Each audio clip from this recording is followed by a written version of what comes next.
Ini pembahasan kuisnya ya. Yang pertama, dari 5.000 molekul HX yang terionisasinya hanya 1%. Nah, jumlah ion yang ditemukan setelah ionisasi selesai adalah, jadi kita tuliskan dulu, ada senyawa HX sebanyak 5.000 molekul mula-mulanya. Nah, dia terurai menjadi ion H+ dan ion X-. Ternyata yang terurainya itu hanya 1%. Jadi hanya 1% dari 5.000 molekul. Nah, 1% dari 5.000 molekul itu berarti 1/100 dikali 5.000 atau jumlahnya 50. Kalau begitu H+ yang terbentuk dan X-nya juga sama-sama 50 karena jumlahnya sama-sama 1. 1 molekul, 1 ion H+, 1 ion X-. Jadi sebanding. Nah, nanti yang tersisa adalah masih ada 4.950 molekul HX yang tidak terurai. Akan ada 50 ion H+ dan 50 ion X-. Itu penjelasan soal yang pertama. Nah, yang ditanyakan berapakah jumlah ion yang ditemukan setelah ionisasi selesai? Jumlahkan saja. Jadi ionnya, ion H+ dan ion X- dijumlahkan, totalnya 50 ditambah 50, 100 ion. Oke, nomor 2. Ini di sini kebetulan nomor 2 itu soalnya yang ini. Yang termasuk basa lemah adalah, nah ini pilihannya ada natrium hidroksida, amonia, kalium hidroksida, kalsium hidroksida, dan besi 3 hidroksida. Natrium hidroksida, kemudian ada amonia, kalium hidroksida, kalsium hidroksida, dan yang satu lagi adalah besi 3 hidroksida. Besi 3 hidroksida berarti muatannya 3+, nah OH-nya yang 3. Nah, yang termasuk basa lemah adalah NH3 dan besi 3 hidroksida. Selebihnya adalah basa kuat. Soal nomor 3,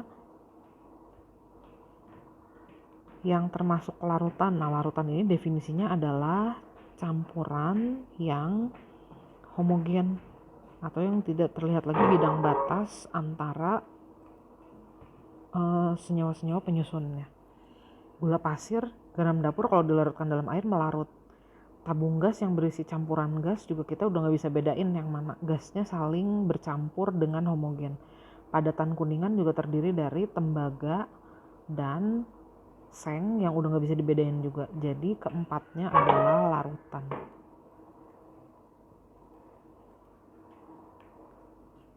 Gula dengan air larutan, garam dengan air larutan, di dalam tabung gas juga itu jenisnya larutan campurannya. Kemudian kuningan juga larutan. Jadi semuanya larutan. Soal berikutnya, ini ada larutan A, B, dan C. Jenis ikatannya ionik, kovalen polar, dan kovalen non-polar. Nah, yang menghantarkan listrik itu adalah yang terurai menjadi ion jika dilarutkan di dalam air. Jadi jawabannya yang A dan B saja, karena senyawa kovalen non-polar itu tidak terurai menjadi ion.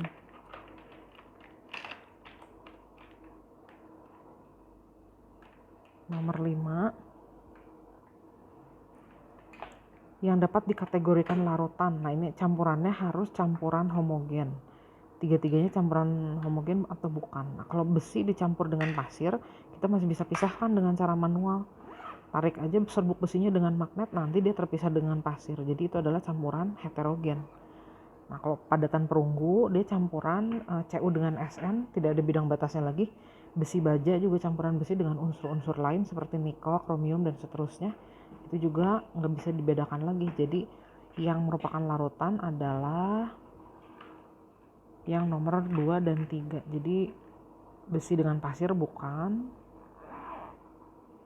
perunggu merupakan larutan, Terus yang ketiga tadi besi baja adalah larutan. Nomor 6 ditanya yang termasuk asam terionisasi total. Ini adalah maksudnya asam kuat. Nah, asam yang termasuk asam kuat adalah asam nitrat, asam klorida, asam sulfat, dan asam perklorat. Asam asetatnya enggak. Jadi yang termasuk asam kuat di soal itu adalah asam nitrat, asam klorida, asam perklorat, dan satu lagi asam sulfat. Yang tidak termasuk asam kuat berarti asam asetat.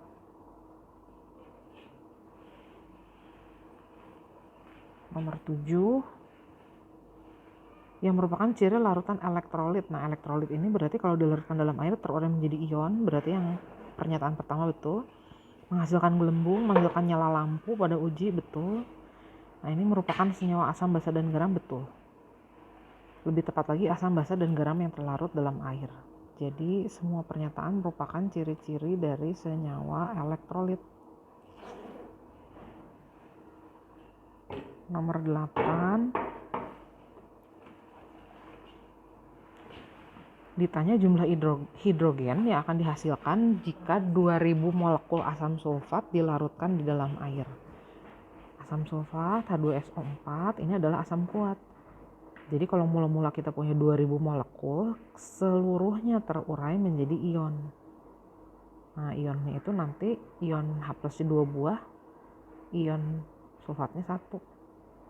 Nah, waktu bereaksi ini seluruhnya berubah menjadi ion. Nah, karena perbandingan asam, ion H+ dan ion SO4-nya 1:2:1, maka dari 2000 molekul asam sulfat kita akan memperoleh 4000 ion H+ dan 2000 ion SO4. Jadi tidak ada sisa lagi H2SO4-nya. Nanti kita akan menemukan 4000 ion H+ dan 2000 ion sulfat, ion SO4, 2-. Oke, nomor 9. Nomor 9, di antara zat berikut yang menghantarkan listrik paling baik dianggap semua terionisasi 100% ya. Tentu berarti yang jumlah ionnya paling banyak. Nah, kita tuliskan dulu ada natrium klorida. Ini kalau dihitung ionnya ada 2. 1 ion Na dan 1 ion Cl. Kemudian barium nitrat. Kalau terurai jadi 3 ion ini. 1 ion barium, 2 ion nitrat. Besi 2 klorida. Ini terurai menjadi 3 ion juga. 1 ion besi, 2 ion klorida. Kemudian aluminium bromida. Dia akan menghasilkan 4 ion. 3 ion bromida dan 1 ion aluminium. Pilihan yang terakhir adalah tembaga 2 sulfat. Ini hanya akan menghasilkan 2 ion. Ion tembaga dan ion tembaga 2+ dan ion sulfat. Jadi yang paling baik menghantarkan listrik pasti yang jumlah ionnya paling banyak, yaitu adalah AlBr3. Paling banyak. Oke, nomor 10.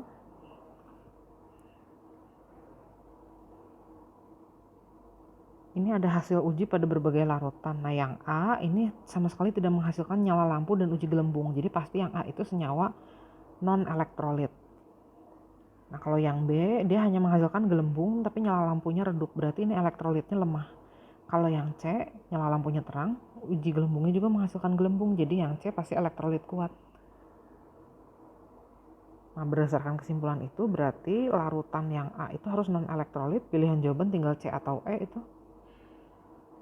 Yang keduanya elektrolit lemah, jadi pasti nggak mungkin garam, harus asam lemah. Yang ketiganya senyawa ionik, karena senyawa ionik dianggapnya di sini contohnya kebetulan garam, dia dianggap terurai seluruhnya. Jadi jawaban yang paling tepat yang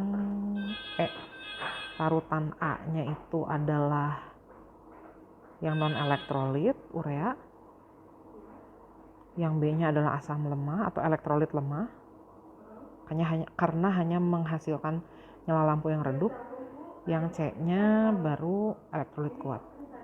Nah, ini beres nih yang larutan. Kita sekarang lanjut ke yang redox.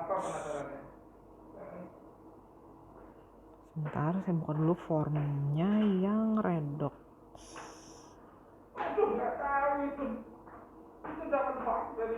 Ini yang redox. Kita buka dulu sebentar.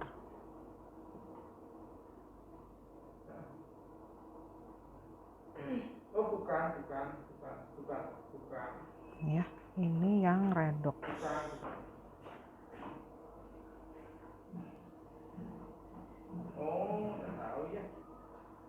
Nah, nomor 1.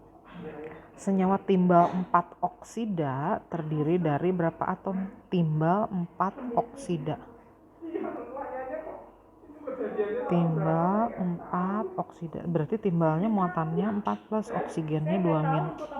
Nah, kalau membentuk senyawa pasti begini.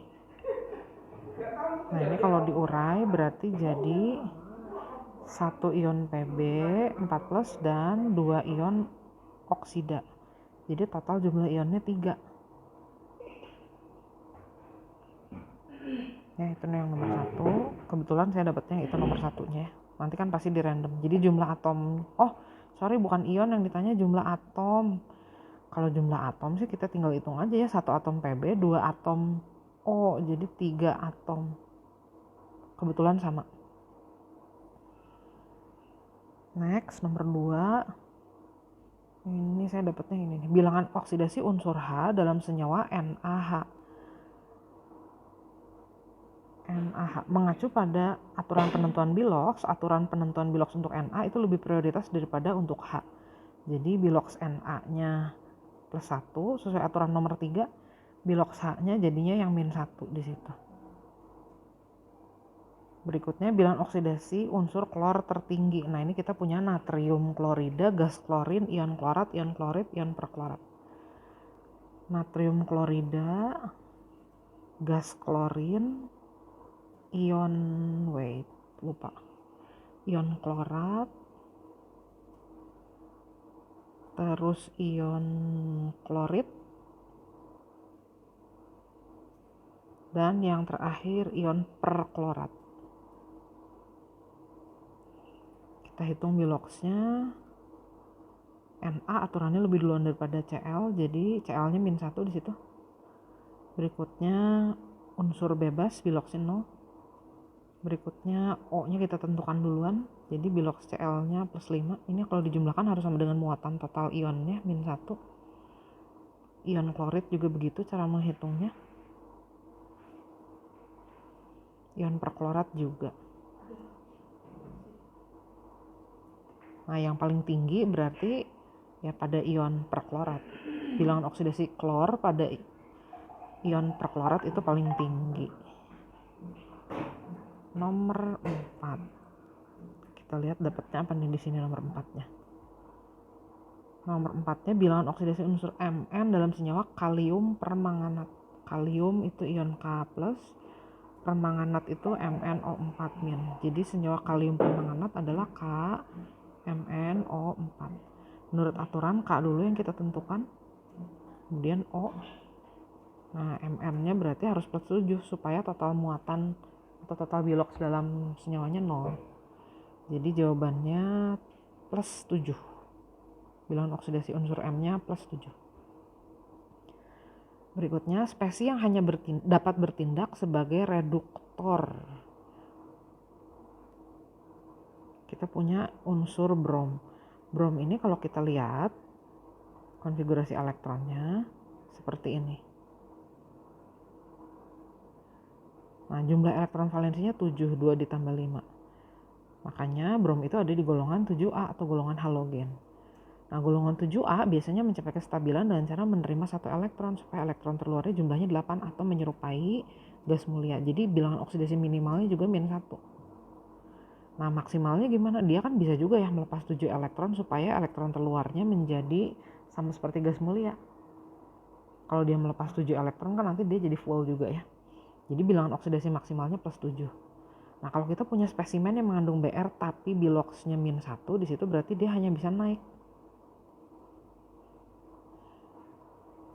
Hanya bisa mengalami oksidasi. Atau hanya bisa bertindak sebagai reduktor. Kalau yang plus 7 berarti nggak bisa naik lagi. Udah maksimal. Berarti hanya bisa turun biloxnya. Nah, kalau biloxnya turun berarti dia mengalami reduksi. Kalau mengalami reduksi nanti kita menyebutnya sebagai reducing agent atau oksidator. Nah, jadi kita ditanya kebetulan di sini mana spesimen yang mengandung Br tapi hanya bisa bertindak sebagai reduktor. Jadi kita harus mencari yang bilangan oksidasinya paling minimal. Yang pertama ion bromida itu ion Br min. Nah, ini udah jawabannya. Bilangan oksidasinya min 1 berarti hanya bisa naik, hanya bisa menjadi reduktor. Kalau pada air brom itu Br2, bilangan oksidasi Br-nya 0 karena dia adalah molekul unsur. Ion perbromat itu ion BrO4 min. Kalau dihitung bilox Br-nya ini justru paling tinggi. Nah, jadi ion perbromat itu hanya bisa mengalami reduksi atau hanya bisa menjadi oksidator. Itu kebalikannya. Pilihan berikutnya ion bromid itu BrO2 min. Nah, ini bilangan oksidasi Br-nya plus 3. Kalau plus 3 sih berarti masih bisa naik dan bisa turun. Nah, yang bisa naik dan bisa turun itu dibilangnya bisa mengalami autoredox. Kemudian ion hipobromid itu BrO min. Br-nya biloxnya plus 1. Itu juga bisa mengalami autoredox. Jadi jawabannya yang hanya bisa menjadi reduktor itu adalah Br min. Nomor 6. Di sini dapatnya bilangan oksidasi unsur unsur sulfur dalam ion sulfat. Ion sulfat itu ion SO4 2-. Kita hitung jumlah bilox unsur-unsur pada ion harus sama dengan muatannya. Nah, bilox sulfurnya di situ ternyata jadinya plus 6. Nomor 7 yang merupakan oksidator pada reaksi yang ada di situ. Kalium tiosulfat direaksikan dengan asam nitrat. Saya tulisin dulu. Ditambah asam nitrat. Hasilnya seperti ini.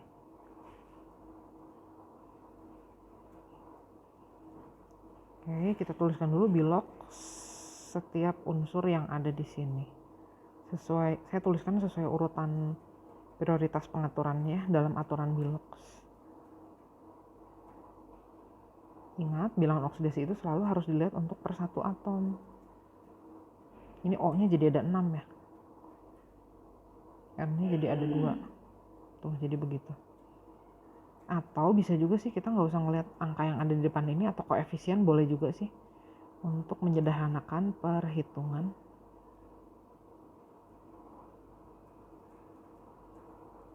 Ini unsur bebas jadi 0.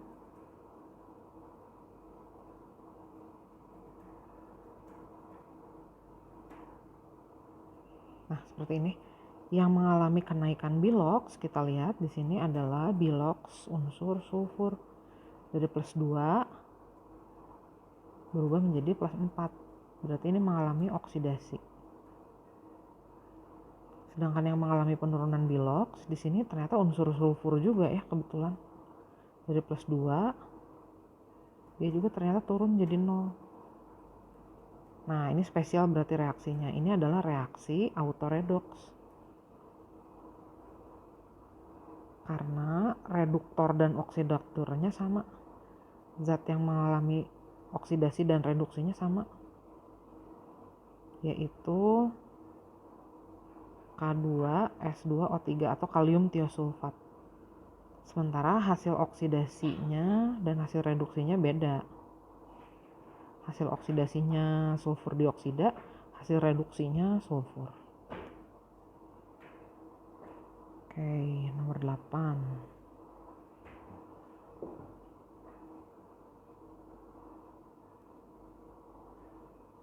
Oh, tadi ditanyanya ini ya, oksidator itu berarti yang biloxnya turun.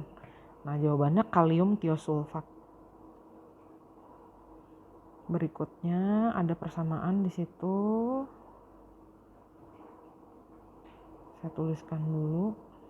Ini sebenarnya kita nggak usah lihat koefisien juga bisa ya. Karena toh nanti kita melihat bilangan oksidasi per satu atom juga. Cl- tambah ClO3- tambah H2O. Di kanannya jadi Cl2 sama OH-. Hitung dulu aja biloxnya satu-satu.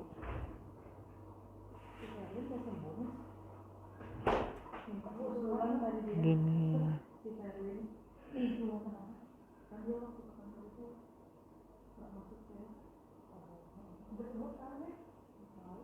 Nah, sekarang kita lihat yang mengalami kenaikan bilox atau oksidasi adalah ini nih.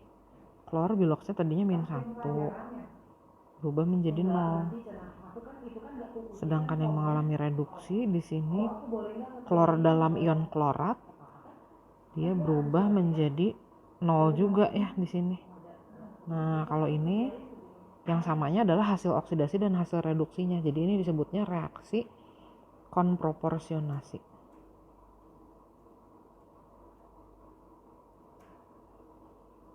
Reduktornya di sini adalah ion klorida. Oksidatornya adalah ion klorat.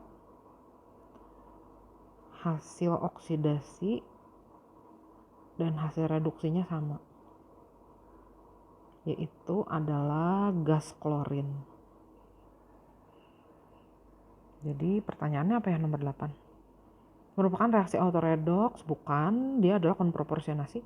Klorin merupakan hasil oksidasi sekaligus hasil reduksi, betul. Bilox klor berubah dari -1 menjadi +5 dan 0. Bilox unsur klor berubah dari -1 dan +5 menjadi 0, ya itu betul. Jadi yang betul pernyataan ke-2 dan 3. Berikutnya ini ditanya bilox unsur sulfur sama dengan 0 pada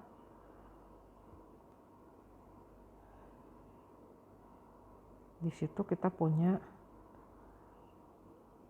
senyawa asam sulfida, unsur tunggal sulfur, atau biasanya endapan sulfur juga ditulisnya begitu ya, sama molekul oktasulfur.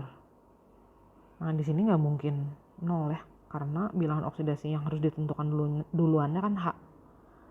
Nah di situ -2. Kalau dalam unsur bebas dan molekul unsur itu beneran 0.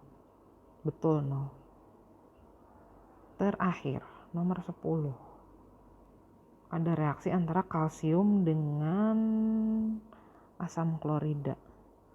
Nah, kita bisa mengabaikan dulu koefisiennya atau angka yang ada di depan situnya. Karena toh nanti yang kita hitung juga bilox per satu atom. Jadi reaksi nggak perlu setara dulu, nggak apa-apa. Unsur bebas di sini unsur golongan 2A dulu. Molekul unsur jadi 0.